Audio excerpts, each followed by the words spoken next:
Hello साथियों, आप सभी का स्वागत है आपके अपने यूट्यूब चैनल भारतीय पाठशाला पर। हमने इससे पहले पहले पार्ट में हमने बात की थी 1 से 100 क्वेश्चनों की। अब बात करते हैं उससे आगे 101 नंबर क्वेश्चन से। ठीक है, 101 नंबर क्वेश्चन से अपन बात करते हैं।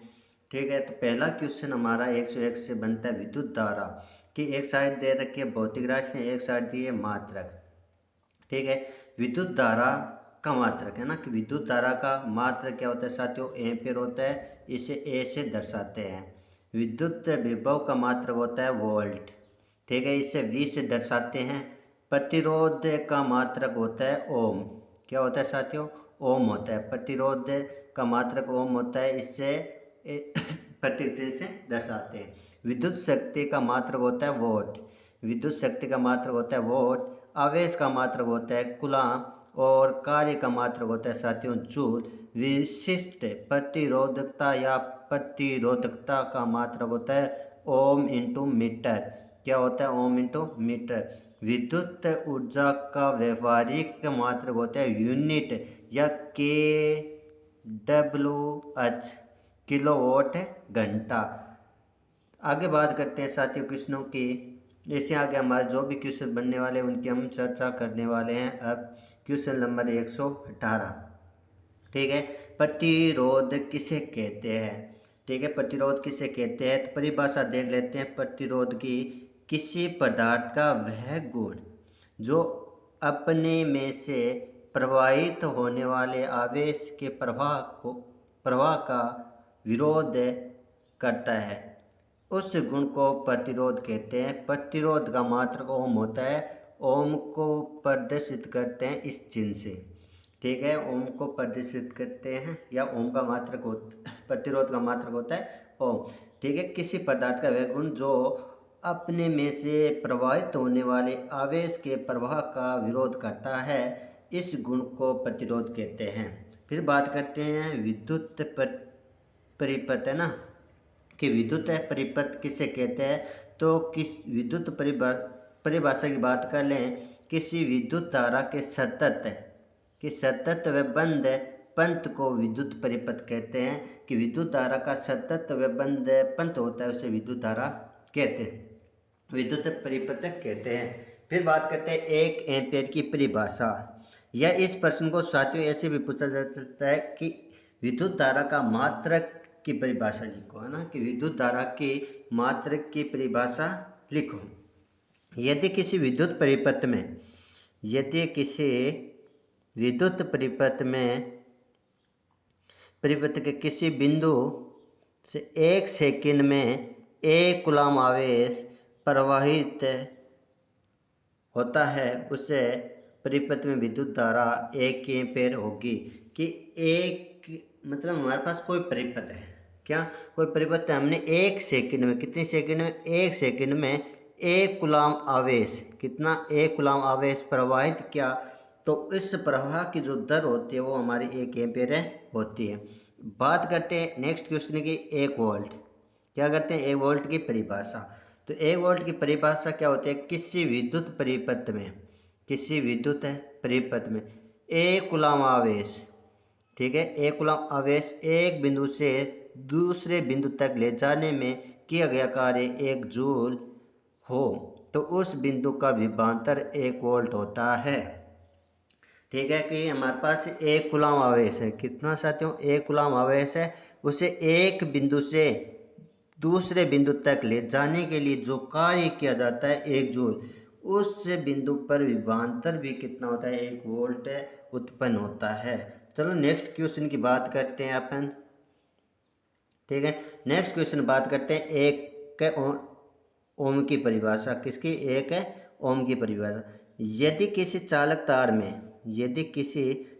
तार में 1 एम्पीयर धारा, कितनी 1 एम्पीयर धारा प्रवाहित करने पर उसके सिरों पर उत्पन्न विभवांतर 1 वोल्ट हो, तो तार 1 ओम में कहलाता है। ठीक है, तो प्रतिरोध 1 ओम में होगा। कि कोई चालक तार है, उसमें हमने 1 एम्पीयर धारा प्रवाहित की है और उस उसके सिरों पर जो उत्पन्न विभवांतर है वो क्या हो, 1 वोल्ट हो, तो उस तार का प्रतिरोध 1 ओम होगा साथियों। फिर बात करते हैं एमीटर। ठीक है, एमीटर को विद्युत परिपथ के कौन से क्रम में जोड़ा जाता है, तो याद रखना एमीटर को विद्युत परिपथ के श्रेणी क्रम में जोड़ा जाता है। किस क्रम में जोड़ा जाता है साथियों, श्रेणी क्रम में जोड़ा जाता है, याद रखना श्रेणी क्रम में जोड़ा जाता है। धारा नियंत्रण, अब एक बात और रखना कि इसके 3 पॉइंट और है कि पहला कि एमीटर है, इससे धारा, एमीटर है इससे विद्युत धारा का माप ज्ञात किया जाता है, मान ज्ञात किया जाता है, क्या कि आई का मान ज्ञात किया जाता है एमीटर के द्वारा। दूसरी बात, एमीटर को श्रेणी क्रम में जोड़ा जाता है। तीसरी बात कि शुद्ध एमीटर का प्रतिरोध 0 होता है। कितना होता है साथियों, 0 होता है। फिर बात करते हैं धारा नियंत्रण की। धारा नियंत्रण किसी विद्युत परिपथ के प्रतिरोध को परिवर्तित करने के लिए एक युक्ति का उपयोग करते हैं जिसे धारा नियंत्रण कहते हैं। कि हमारे पास कोई परिपथ है, उसमें प्रतिरोध को परिवर्तन यानी प्रतिरोध के मान को बदलने के लिए एक युक्ति का उपयोग किया जाएगा जिसे हम धारा नियंत्रण कहेंगे। फ्यूज किस मिश्र धातु का बना होता है, तो याद रखना जो फ्यूज होता है साथियों वो लेड और टिन के मिश्र धातु से बना होता है। कि फ्यूज होता है वो लेड और टिन के मिश्र धातु से बना होता है। और फ्यूज में 2 धातु उपयोग में की जाती है, उससे अपन टंगस्टन नाम से जानते हैं। ठीक है, फिर बात करते हैं आगे। ठीक है, जो बल्ब के तंतु होते हैं ना, कि बल्ब का जो तंतु बना होता है वो हमारा टंगस्टन धातु से बना होता है साथियों। फिर चलते हैं नेक्स्ट क्वेश्चन में। नेक्स्ट क्वेश्चन हमारे पास साथियों ये रहा 128। क्या कहता है, विद्युत विभवांतर किसे कहते हैं, किसकी परिभाषा पूछिए, विद्युत विभवांतर की परिभाषा पूछिए साथियों। किसी विद्युत परिपथ में एकांक धनावेश को एक बिंदु से, कि एकांक धन आवेश को एक बिंदु से दूसरे बिंदु तक ले जाने में किया गया कार्य उन दोनों बिंदुओं के बीच विभवांतर कहलाता है। ठीक है, कि एक बिंदु परिपथ है हमारा जिसमें एकांक धनावेश को एक बिंदु से दूसरे बिंदु तक ले जाने में जो कार्य किया जाता है उस कार्य को विद्युत विभवांतर विद्युत विभवांतर कहते हैं। विद्युत विभवांतर का मात्रक होता है साथियों वोल्ट। क्या होता है, मात्रक होता है वोल्ट। सूत्र होता है V बराबर Q अपॉन में W/Q। कार्य किया जाता है और कितने पर किया जाता है, 1 कूलम आवेश पर किया जाता है। ठीक है, अगला क्वेश्चन देखो, 6 वोल्ट विभवांतर के 2 बिंदुओं के बीच 2 कूलम आवेश ले जाने में कितना कार्य किया जाएगा, तो यानी कि V का मान दिया साथियों कितना, V का मान यहाँ पर दिया हमें 6 और आवेश का मान दिया हमें कितना 2। तो सूत्र हमारा होता है W, कार्य ज्ञात करना है, W बराबर होता है V इंटू Q। और V का मान 6 रख देंगे, Q का मान 2 रख देंगे, गुणा करेंगे तो हमारा उत्तर कितना आ जाएगा, 12 जूल आ जाएगा। विद्युत शक्ति किसे कहते हैं, तो बात करते हैं किसी विद्युत परिपथ में धारा प्रवाह करने पर प्रति सेकंड में किया गया कार्य विद्युत शक्ति कहलाती है। या अपन साफ साफ शब्दों में कहते हैं कार्य करने की दर को विद्युत शक्ति कहते हैं। कि कार्य करने की दर को क्या कहते हैं, विद्युत शक्ति कहते हैं। विद्युत धारा किसे कहते हैं, तो बात करते हैं नीचे किसी चालक तार में ना, कि बात किसी आई, विद्युत धारा की आई है। विद्युत धारा क्या है, तो बात करते हैं किसी विद्युत चालक में आवेश के प्रवाह की दर को, किसी विद्युत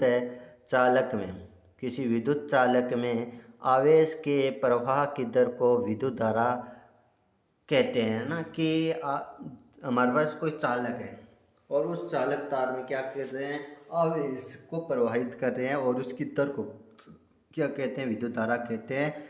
मात्रक होता है एम्पेयर। विद्युत धारा का मात्रक होता है साथियों एम्पेयर। विद्युत धारा का माप है हमारा किसके द्वारा मापा जाता है, एमीटर द्वारा मापा जाता है। और शुद्ध एमीटर का प्रतिरोध क्या होता है साथियों, 0 होता है, याद रखना।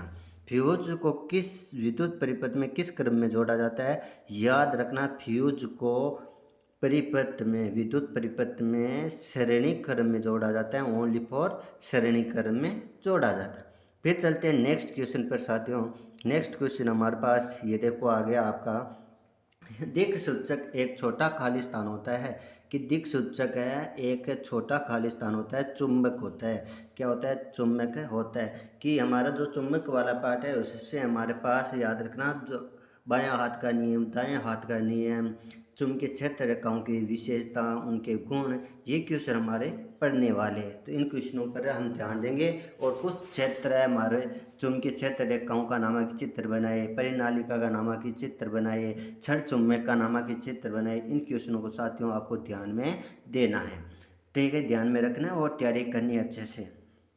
किसी चुंबक के चारों ओर एक खाली स्थान होता है जिसमें उस चुंबक के बल समसूचक किया जा सकता है, तो हम कहते हैं उसे चुंबकीय क्षेत्र। क्या कहते हैं साथियों? उसे चुंबकीय क्षेत्र कहते हैं। सभी अपने घरों में प्रतिवर्ती है ना, सभी अपने घरों में प्रतिवर्ती विद्युत शक्ति 220 वोल्ट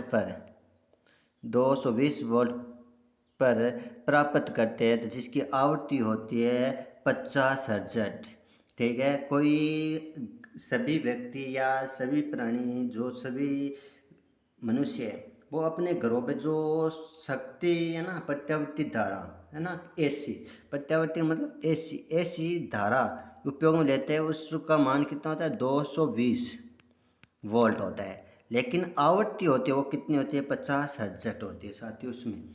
ठीक है, विद्युत परिपथ की लघुपतन तथा अतिभरण, लघुपतन तथा तथा अतिभरण के कारण होने वाली हानि से सुरक्षा की सबसे महत्वपूर्ण इकाई क्या होती है?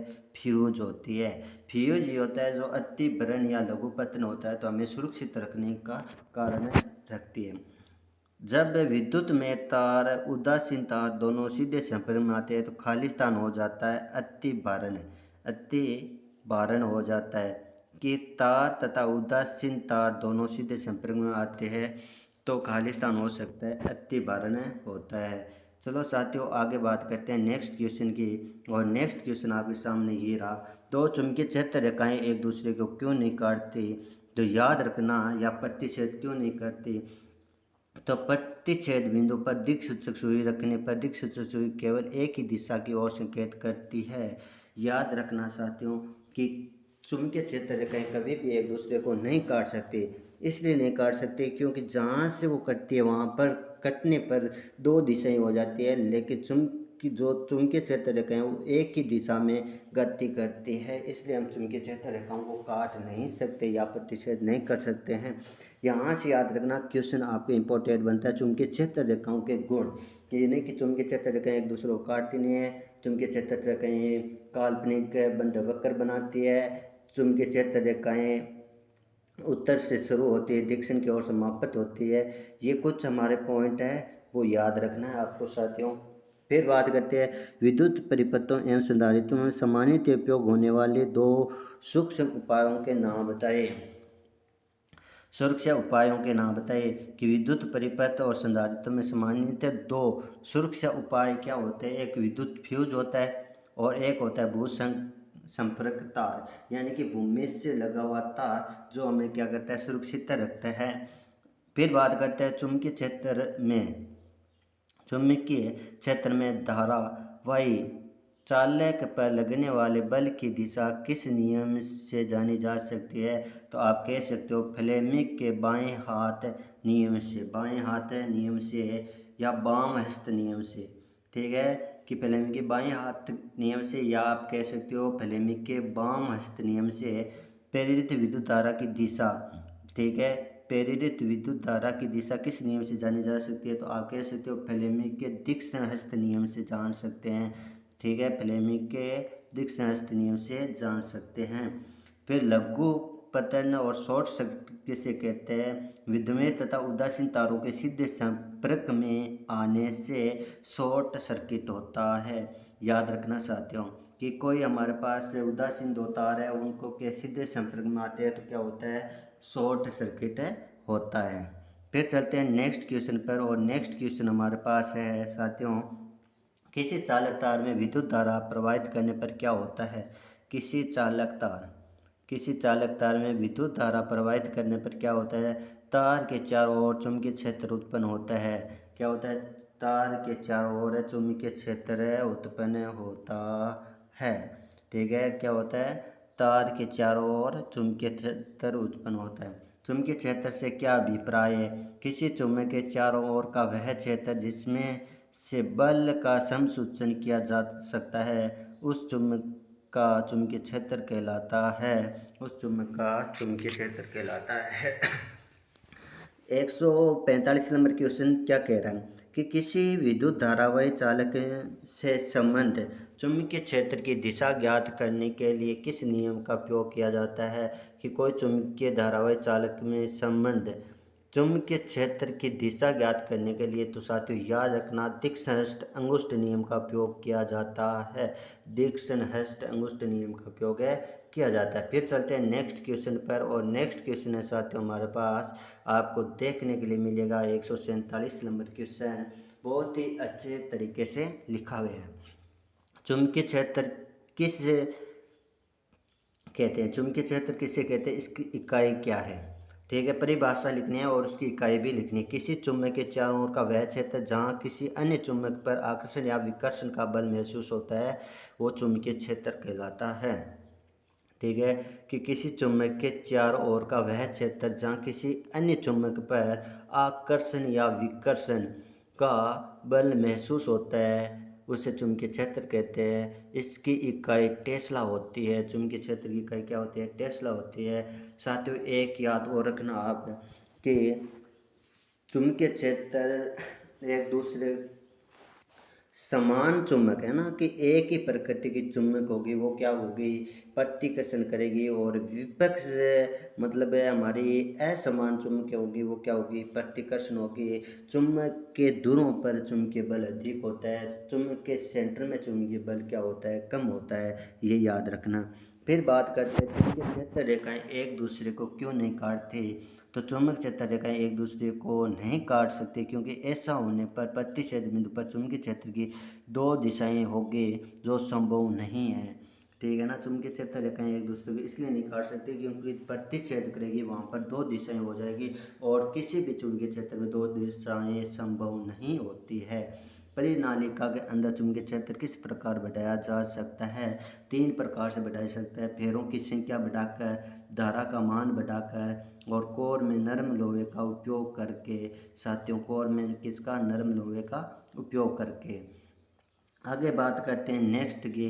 तो नेक्स्ट हमारे पास है क्वेश्चन 150। चुंबकीय क्षेत्र में किसी धारावाही विद्युत चालक द्वारा लगने वाले बल की दिशा निर्धारित करने का नियम। ठीक है, या अपन कह सकते हैं फ्लेमिंग का बाम हस्त नियम लिखो। ठीक है, फ्लेमिंग का बाम हस्त नियम लिखो। तो हम उत्तर में बात करते हैं, यदि हम अपने बाएं हाथ की तर्जनी बाएं हाथ की तर्जनी माध्यमा, ठीक है, और अंगूठे को इस प्रकार फैलाएं कि तीनों एक दूसरे की क्या हो, लंबवत हो, यानी तीनों के मध्य कितने डिग्री का कोण बने, 90 डिग्री का कोण बने साथियों। ठीक है, यदि हम अपने बाएं हाथ की तर्जनी माध्यमा और अंगूठे को इस प्रकार फैलाएं कि ये तीनों एक दूसरे के लंबवत हो, यदि तर्जनी चुंबकीय क्षेत्र की दिशा, तर्जनी क्या, चुंबकीय क्षेत्र की दिशा बताएगी, माध्यमा चालक में प्रवाहित धारा की दिशा बताती है, और अंगूठा चालक पर आरोपित बल की दिशा बताएगा, तो इस नियम को फ्लेमिंग का बाम हस्त नियम कहते हैं। ठीक है, नेक्स्ट अपन बात करते हैं फ्लेमिंग का दिक्सन हस्त का नियम। बाएं हाथ द्वारा, है ना, कि हमारा क्या है, अपने दाएं है ना, फ्लेमिंग के इस नियम जो बाएं हाथ का नियम है फ्लेमिंग का दिक्सन हस्त नियम, इसकी बात करें अपन दिक्सन हस्त की। तो देखो दिक्सन हस्त के नियम में जो हमारे पास कार्रवाई होती है वो क्या होती है कि आपने अपने दाएं हाथ की तर्जनी, ठीक है, माध्यमा अंगूठे को इस प्रकार फैलाए कि तीनों एक दूसरे परस्पर क्या हो, लंबवत हो। यदि तर्जनी चुंबकीय क्षेत्र की दिशा बताती है, चुंबकीय तर्जनी क्या बताए, चुंबकीय क्षेत्र की दिशा बताए, अंगूठा चालक की गति की दिशा बताए, है ना, अंगूठा क्या चालक की गति की दिशा की ओर संकेत करे, तो माध्यम चालक में प्रवाहित विद्युत धारा की दिशा बताती है। साथियों याद रखना दोनों प्रश्न दो दो नंबर में काफ़ी बार पूछे गए हैं, शानदार प्रश्न है, अच्छे से तैयार कर लेना। फिर चलते हैं नेक्स्ट क्वेश्चन पर, और हमारा नेक्स्ट क्वेश्चन है वो क्या है हमारे पास 152।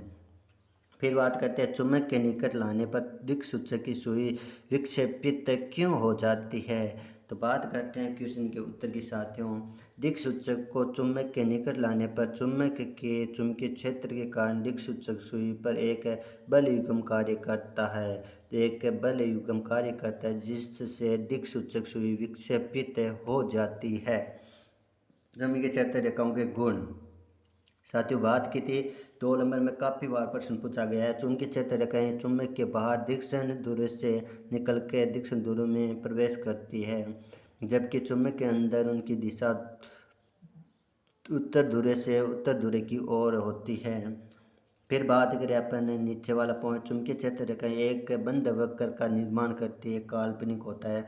चुंबकीय क्षेत्र रेखाएं एक दूसरे को कभी नहीं काटती क्योंकि एक बिंदु पर चुंबकीय क्षेत्र रेखाओं की दो दिशा संभव नहीं होती है। फिर चलते हैं तो साथियों नेक्स्ट है, और नेक्स्ट हमारे पास वापिस यही क्वेश्चन आगे बात करते हैं क्वेश्चन की। ठीक है, अभी हमने क्वेश्चन किया, उससे आगे क्वेश्चन। प्रकाश की किरण को फैलाने वाले लेंस का नाम है अवतल लेंस, अपसारी लेंस।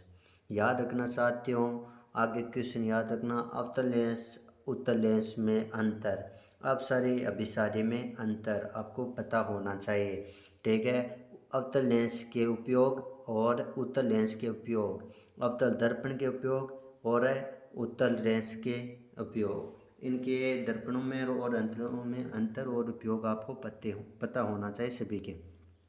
प्रकाश की किरण को एकत्रित करने वाले लेंस का नाम होता है उत्तल लेंस यानी अभिसारी लेंस। ठीक है, ऐसा भी पूछा जाता है उत्तल लेंस का दूसरा नाम कौन सा है, तो अभिसारी लेंस होता है। ठीक है, अवतल लेंस का अपसारी लेंस होता है।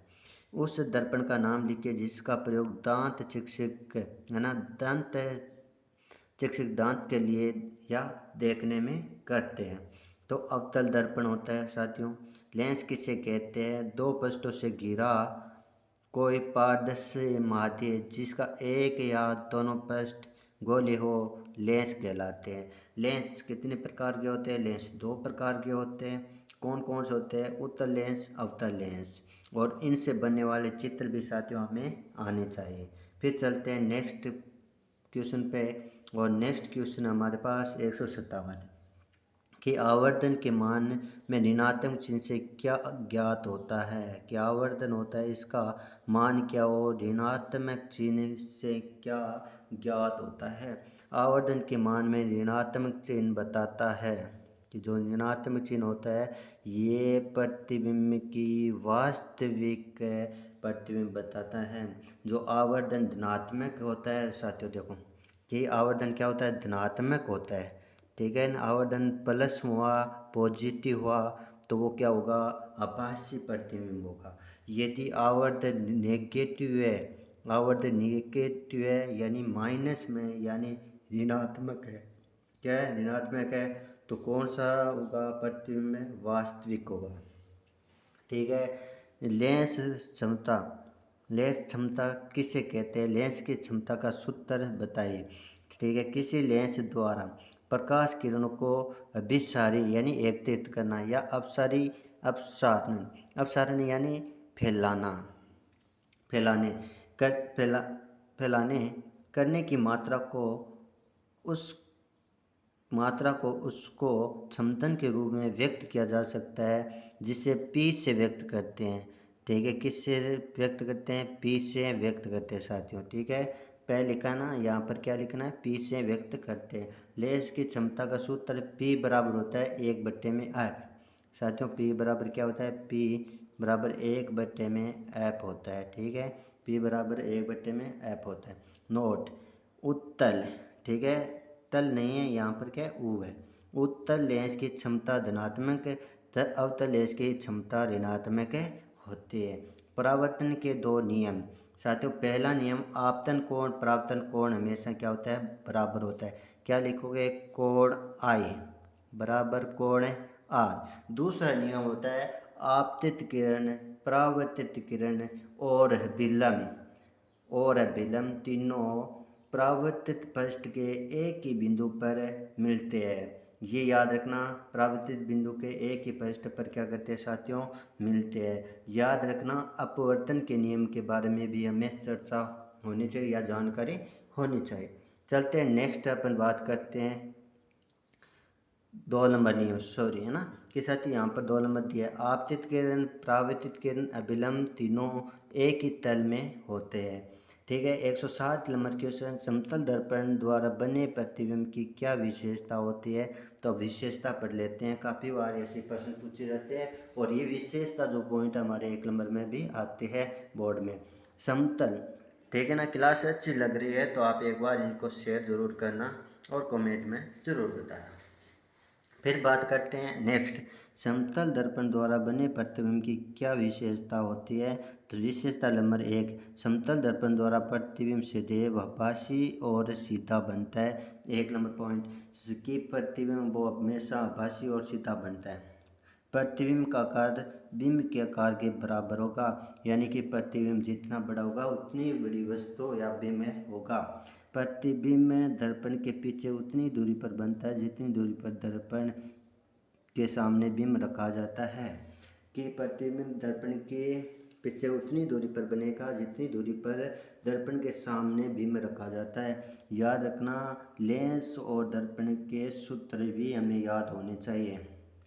ठीक है, फिर बात करते हैं आगे कि 4 नंबर बात करते हैं, समतल दर्पण में प्रतिबिंब पार्श्व परिवर्तन होता है। कि जो समतल दर्पण होता है उनके प्रतिबिंब क्या होता है, समांतर। पार्श्व मतलब क्या होता है, समांतर क्रम में परिवर्तन होता है साथियों। फिर बात करते हैं प्रकाश के अपवर्तन के नियम की। तो प्रकाश के अपवर्तन के नियम में, प्रकाश के अपवर्तन के नियम कितने होते हैं साथियों, 2 होते हैं। कितने होते हैं, 2 होते हैं। अब चलते हैं नेक्स्ट पेज पर आगे, और अगला पेज हमारे पास ये है साथियों। ठीक है, तो बात करते हैं यहाँ पर अपन दीर्घ दृष्टि दोष के निवारण में कौन से लेंस का उपयोग किया जाता है। तो याद रखना साथियों, दीर्घ दृष्टि दोष है उसके निवारण में जो लेंस होता है वो उत्तल लेंस होता है। याद रखना, दीर्घ दृष्टि दोष और निकट दृष्टि दोष के हमारे चित्र भी आने चाहिए निवारण के। ठीक है ना। गहरे समुद्र में जल का नीला रंग किस घटना के कारण होता है, प्रकाश के परिकिरण के कारण होता है साथियों। वर्ण विक्षेपण किसे कहते हैं। तो बात करते हैं वर्ण विक्षेपण की, जब किसी प्रिज्म द्वारा श्वेत प्रकाश की कोई किरणें आपतित की जाती हैं, कोई किरणें आपतित की जाती है तो प्रिज्म से परावर्तन के पश्चात यह किरण 7 रंगों में विभक्त हो जाती है। इसे श्वेत प्रकाश की किरण इस प्रकार 7 रंगों में विभक्त होना प्रकाशीय वर्ण विक्षेपण कहलाता है। ये याद रखना साथियों। ठीक है, अब बात करते हैं यहाँ पर अपन निकट दृष्टि दोष और हमारा दूर दृष्टि दोष है उनका भी आपको रिवीजन करना है और उनके चित्र भी आने चाहिए। टिंडल प्रभाव आना चाहिए, ग्रह क्यों नहीं टिमटमाते, ये भी प्रश्न आपको आना चाहिए। और आप देखें तो इस पाठ से नेत्र का नामा की चित्र आना चाहिए, परितारिका क्या होती है। ठीक है, और नेत्र दान करने के मुख्य महत्वपूर्ण बिंदु भी हमें आने चाहिए। वैसे देखें तो आप कि अपवर्तन की कुछ घटनाएं हैं, ठीक है, उनको भी आपको याद करना है। नेक्स्ट वीडियो में ये अपन क्वेश्चन लाने वाले हैं इन पार्टों के 2 नंबर के। चलो आगे बात करते हैं नेक्स्ट क्वेश्चन में। तो नेक्स्ट क्वेश्चन हमारे पास ये देखो 165, हमें वर्षा के बाद ही आकाश में इंद्रधनुष क्यों दिखाई देता है। याद रखना, इंद्रधनुष क्यों दिखाई देता है, ये क्वेश्चन 2 नंबर में अच्छे से आता है साथियों। याद रखना, वर्षा के बाद आकाश में जल की सूक्ष्म बूंदें रहती है। जल की ये बिंदु प्रिज्म की भांति कार्य करती है। सूर्य के आपतित प्रकाश को ये बिंदु परावर्तित तथा विक्षेपित करती है।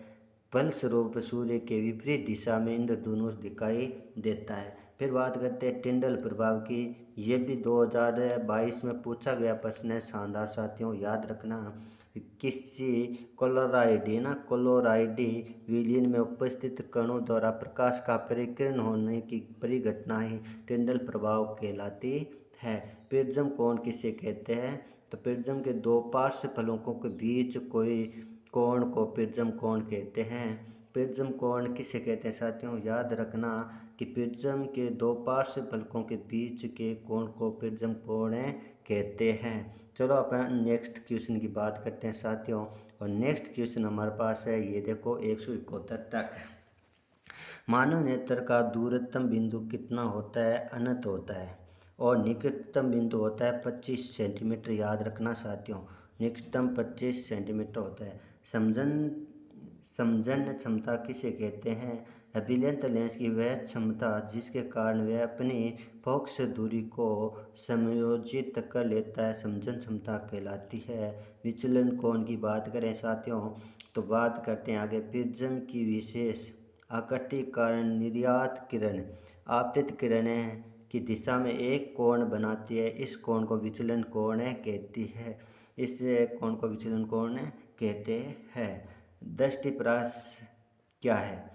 तो बात करते हैं दृष्टिप्रास की। आंख के निकट बिंदु यानी कि आंख के पास का बिंदु, निकट यानी पास का बिंदु, तथा दूर दृष्टि बिंदु के बीच की दूरी को दृष्टिप्रास कहते हैं।